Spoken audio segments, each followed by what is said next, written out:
Le micro-learning, c'est l'apprentissage par le biais d'activités de formation courtes. Et lorsqu'on dit courte, c'est entre 30 secondes et 3 minutes, 5 minutes maximum. L'avènement du micro-learning est une tendance structurante du marché de la formation qui a progressivement vu les durées être exprimées en jours, lorsque le présentiel était le format dominant, puis en heures, avec l'arrivée du e-learning, et puis enfin en minutes, depuis quelques années. Le principal intérêt du micro-learning, c'est que l'on focalise une activité sur un message unique. Cela permet évidemment une meilleure intégration du message. On évite en effet la saturation cognitive qui se produit dès que l'on souhaite faire passer un volume trop important d'informations dans une séquence pédagogique. D'ailleurs, une bonne pratique consiste à focaliser une activité sur un message supporté par 3 ou 4 idées clés. Le second bénéfice réside dans le fait que ces activités peuvent être sélectionnées puis combinées en fonction du niveau et des besoins de chaque apprenant. Alors cette personnalisation des parcours fait gagner du temps et renforce l'intérêt de nos publics. Je n'ai pas besoin de lire tout le livre de cuisine, juste la recette du plat que je veux préparer. Autre bénéfice, c'est que le format court est particulièrement pratique pour revenir de manière ciblée sur un concept au moment précis où j'en ai besoin. Alors coupler un environnement intuitif et un moteur de recherche, et on passe de la formation just in case à la formation just in time. 3 minutes pour trouver une réponse à mon problème. Comme si j'avais une trousse d'urgence toujours dans ma poche. On voit que le micro-learning fait voler en éclats la règle des 3 unités du théâtre classique, unité d'action, de temps et de lieu.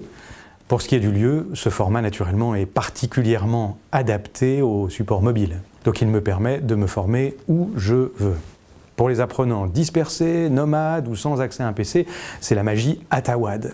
Anytime, anywhere, any device. Même pas besoin de connexion lorsqu'on utilise une app Teach on Mars. Enfin, ces activités courtes sont évidemment plus rapides et considérablement moins coûteuses à produire et à maintenir que les formats e-learning que nous avons utilisés depuis une vingtaine d'années. Alors attention, on n'apprend pas en regardant une vidéo de 30 secondes. Apprendre demande du temps et des efforts. Il est essentiel de ne pas faire une surpromesse. Nous faisons face à une moindre disponibilité et une diminution de la durée moyenne de concentration. Certes, tenons compte de ces tendances, mais ne les encourageons pas. Le micro-learning est opérant dès lors que ces activités courtes sont agrégées en séquences pédagogiques complètes et adaptées.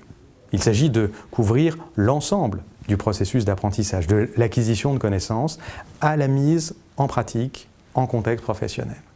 Enfin, pour être efficientes, ces séquences doivent être équilibrées et scénarisées. Ça veut dire qu'il va falloir que nous développions une nouvelle approche de l'ingénierie pédagogique, une nouvelle écriture scénaristique. Sous ces conditions, le micro-learning rend l'apprentissage accessible dans le temps et l'espace, jusque Mars en ce qui nous concerne et au-delà même, aussi agréable que possible et aussi utile que nécessaire, et puis surtout régulier, idéalement quotidien. C'est une forme d'hygiène de la compétence qui est impératif dans un monde en perpétuelle mutation.